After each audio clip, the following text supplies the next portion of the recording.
Introduction.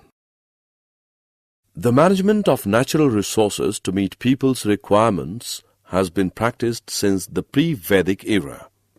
Farmers were ranked high in the social system, and village management was in their hands. In order to manage land, water, and vegetation, technical knowledge suitable to the specific conditions of a region was required. They gained this knowledge and developed skill through experience and learning by doing. Overexploitation of natural resources by growing population resulted in various severe problems. Destruction of vegetation has resulted in land degradation, denudation, soil erosion, landslides, floods, drought, and unbalanced ecosystems. A balanced ecosystem is an urgent need. Environmentally aware consumers are producing less waste by practicing the 3 R's: reduce, reuse, and recycle. They are buying products that are less toxic and contain less packaging, using reusable containers and other reusable items, maintaining and repairing products, participating in recycling programs, and buying products made from recycled materials.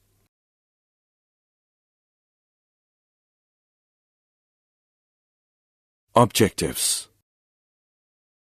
At the end of this lesson, you'll be able to express the necessity of resources, explain the distribution of forests, wildlife, and their sustainable management, describe the method of rainwater harvesting, identify the importance of fossil fuels like coal and petroleum.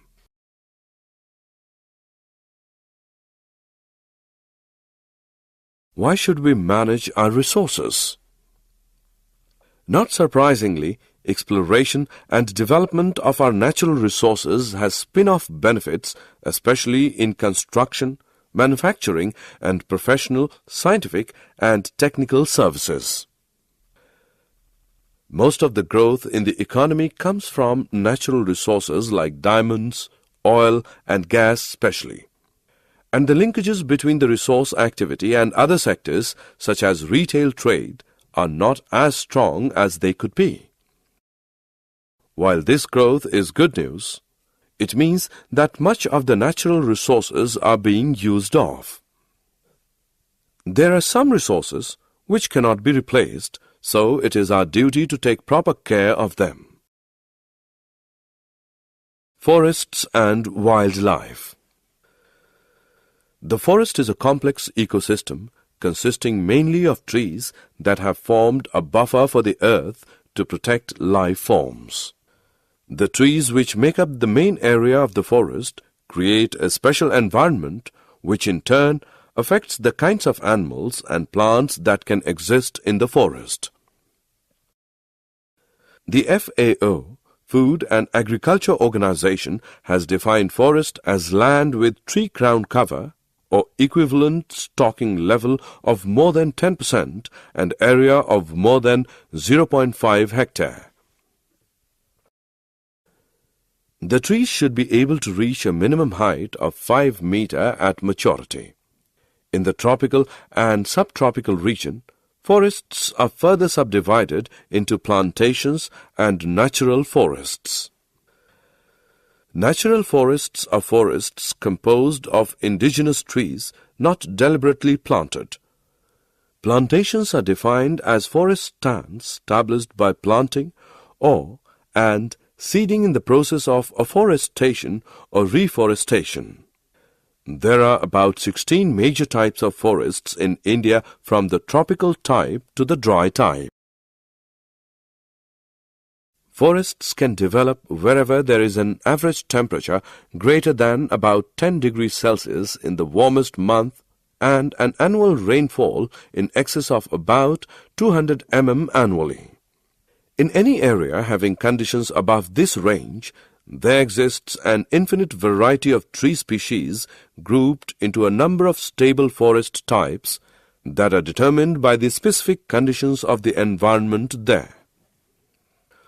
Forests can be broadly classified into many types, some of which are the taiga type, consisting of pines, spruce, etc., the mixed temperate forests with both coniferous and deciduous trees, the temperate forests, the subtropical forests, the tropical forests, and the equatorial rainforests.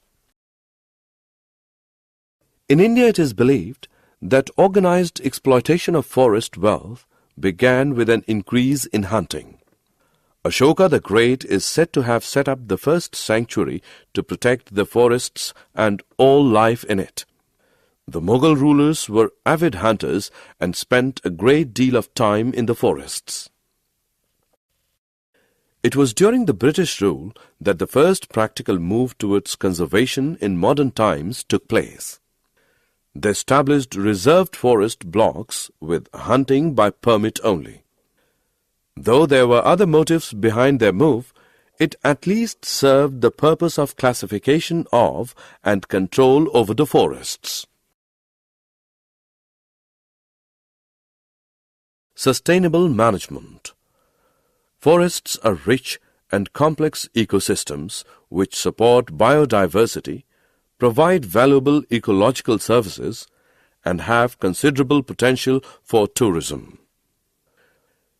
In particular, millions of poor people depend on forest ecosystems for food, water, fuel, fiber, and both timber and non-timber products, indeed for their very survival.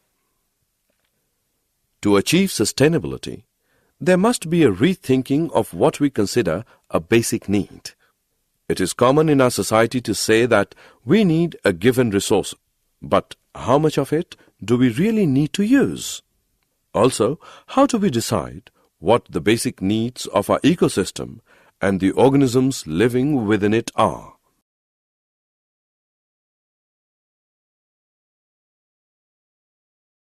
Defining what constitutes a basic need is perhaps the greatest challenge to adopting sustainable practices in our daily lives, as interpretations of need vary widely from region to region, village to village, and even from person to person.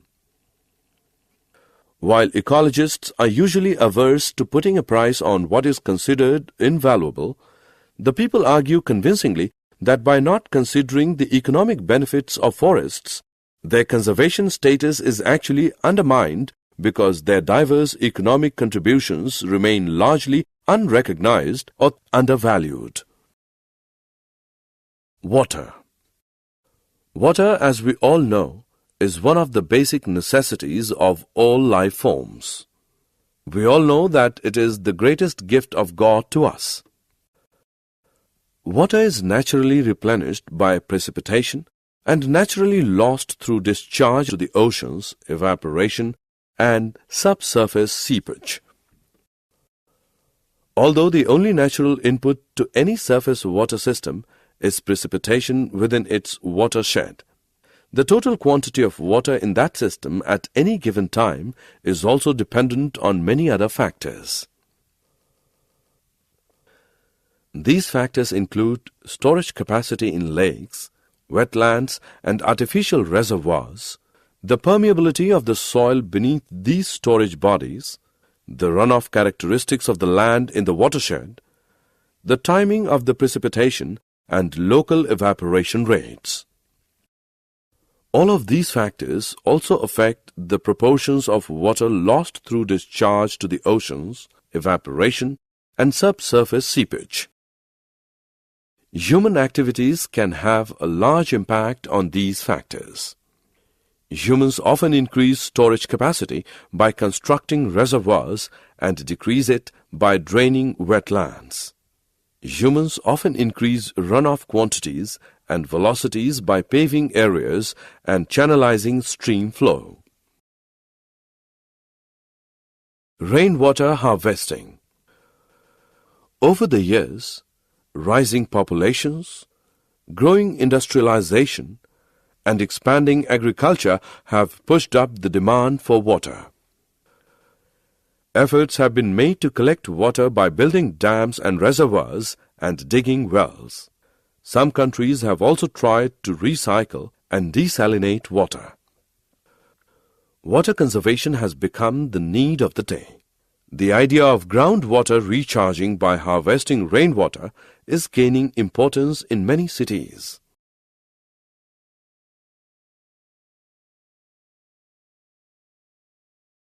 In the forests, water seeps gently into the ground as vegetation breaks the fall. This groundwater in turn feeds wells, lakes and rivers. Protecting forests means protecting water catchments. In ancient India, people believed that forests were the mothers of rivers and worshipped the sources of these water bodies. This has become a very popular method of conserving water, especially in the urban areas. Rainwater harvesting essentially means collecting rainwater on the roofs of building and storing it underground for later use.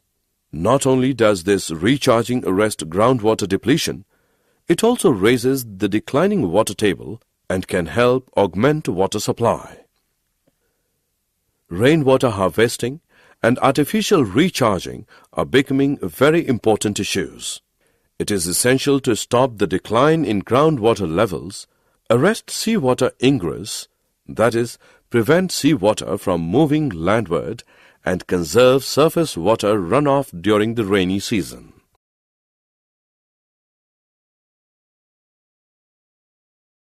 Coal and petroleum.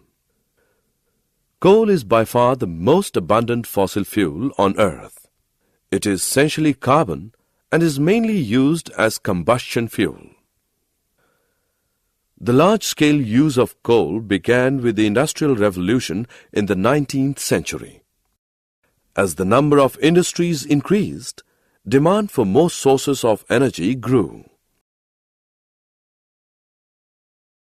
Coal is the product of plants, mainly trees that died tens or hundreds of millions of years ago. Due to waterlogging in low-lying swampy areas or in slowly sinking lagoons, dead trees and plants did not decompose as they normally would. The dead plant matter was covered with water and protected from the oxidizing effect of air. The action of certain bacteria released the oxygen and hydrogen, making the residue richer and richer in carbon. Thick layers of this carbon-rich substance, called peat, built up over thousands of years. As more material accumulated above the peat, the water was squeezed out, leaving just carbon-rich plant remains. Pressure and temperature further compressed the material. This aided the process of producing coal as more gases were forced out, and the proportion of carbon continued to increase. The carbon slowly metamorphosed into coal over millions of years. Petroleum is found in porous rock formations in the upper strata of some areas of the Earth's crust. Known reserves of petroleum are typically estimated at around 1.2 trillion barrels, with at least one estimate as high as 3.74 trillion barrels. Consumption is currently around 84 million barrels per day or 31 billion barrels per year. Because of reservoir engineering difficulties, recoverable oil reserves are significantly less than total oil in place. At current consumption levels, current known reserves would be gone in about 32 years, around 2039. However, this ignores any new discoveries, changes in demand, better technology, population growth, industrialization of third world countries, and other factors.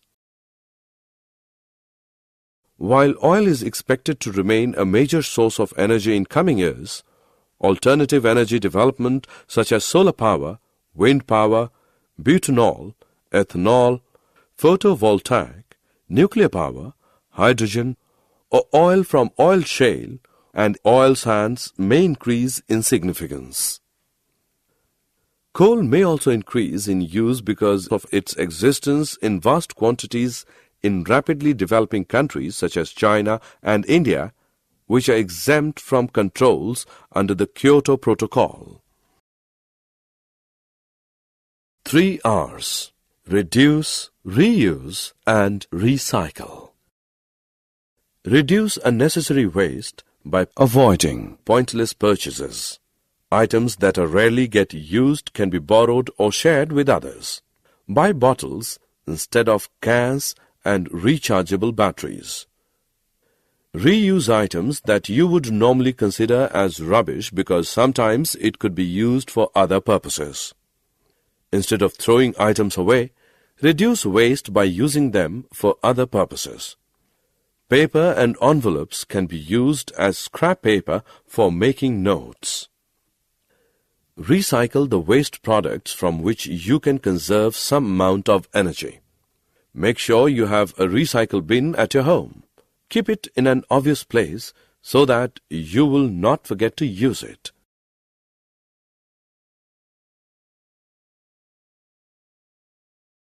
Summary. Let us summarize what we have learned. Most of the growth in the economy comes from natural resources like coal, oil, and gas especially. The forest is a complex ecosystem consisting mainly of trees that have formed a buffer for the earth to protect life forms. The FAO, Food and Agriculture Organization, has defined forest as land with tree crown cover or equivalent stocking level of more than 10% and area of more than 0.5 hectare. In the tropical and subtropical region, forests are further subdivided into plantations and natural forests. Ashoka the Great is said to have set up the first sanctuary to protect the forests and all life in it. The British established reserved forest blocks with hunting by permit only. Water is naturally replenished by precipitation and naturally lost through discharge to the oceans, evaporation, and subsurface seepage. Rainwater harvesting essentially means collecting rainwater on the roofs of buildings and storing it underground for later use. Coal is the product of plants, mainly trees, that perished tens or hundreds or millions of years ago.